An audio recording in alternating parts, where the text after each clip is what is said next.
Kaixo, nire izena Ander da eta materialei buruz hitz egingo dizuet. Zehazki, material elektronikoei buruz.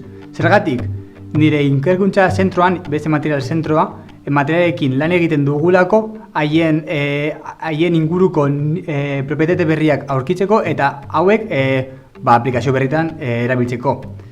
Gaur, elektronikari buruz hitz egingo dugu. Eta, dakizuenez, normalean elektronika beti sustratu solidoen gainean eginda dago. Adibidez, uren mugikorrak moduan. Hauek ez dira tolesten. Baina, elektronika berriak egin daitezke. Adibidez, boligrafo berezi honek zilarrezko tinta deko eta zirkuito oso simpleak ideatzi alditzakegu horri baten gainean. Honekin zer lortzen dugu? Zirkuito bat sortzea eta adibidez ordenagailua erabili dezakegu, soilik zilarra eta paper bat erabiliz. Baina gauza pizka bat zailagoak edo berriagoi buruz hitz egingo dugu. Eta horregatik ekarri dugu hemen screen printing. Zer da hau? Hau da zirkuitoak inprimatzeko gailu bat.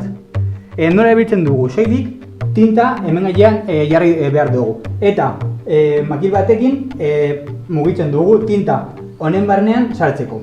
Zer dugu hemen? Honek argirarekin aldetzen den material bat dugu. Eta lehenik eta behin guk nahi dugun zirkituak hemen idatzi egin ditugu. Argia jarriz guztia kuratu egiten da parte hau izan ezik. Eta hau, gero, urarekin remobitzen dugu material porotsu bat lortuz.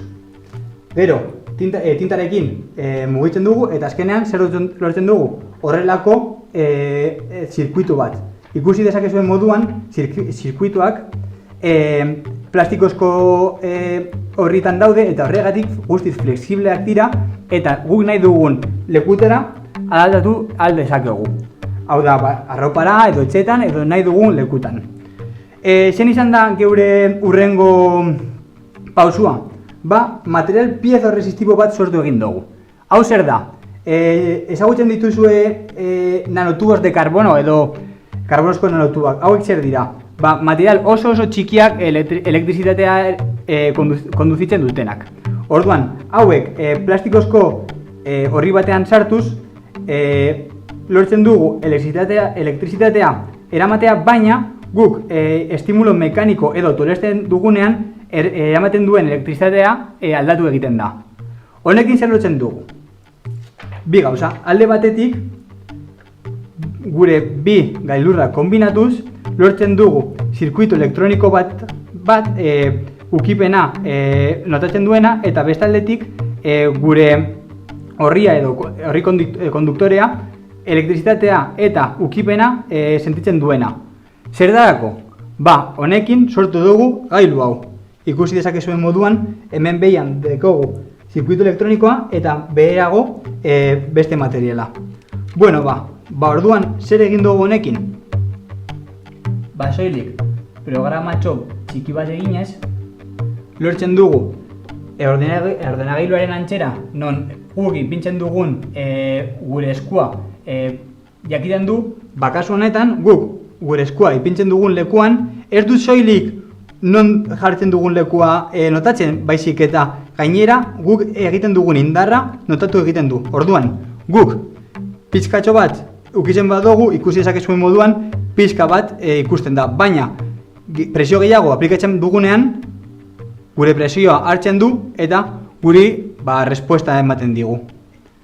Hau da adibide txiki bat. Eta beste adibide bat adibidez dugu hemen. Material honetan jarri duguna ze da elektrizitatearekin lan egiten duen beste material bat. Orduan, material honi elektrizitatea jartzen dugunean urdina bihurtu egiten da. Ikusi dezakezuen moduan elektrizitate barik urdinaz da eta elektrizitatea emotean urdina geratzen da edo intermitente. Eta hau, erabili dezakegu hainbat lekutetan, adibidez, mahai batean osoa jarriz horrelako materialekin, hau honekin konbinatuta. Eta orduan ez dugu soilik argia izango, baizik eta gure mugikorra hemen jartzen badugu, mugikorraren lekua jakingo egingo du eta guri informazioa emango digu.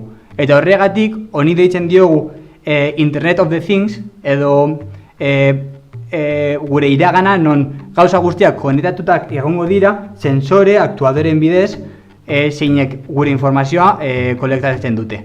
Eskerrik asko.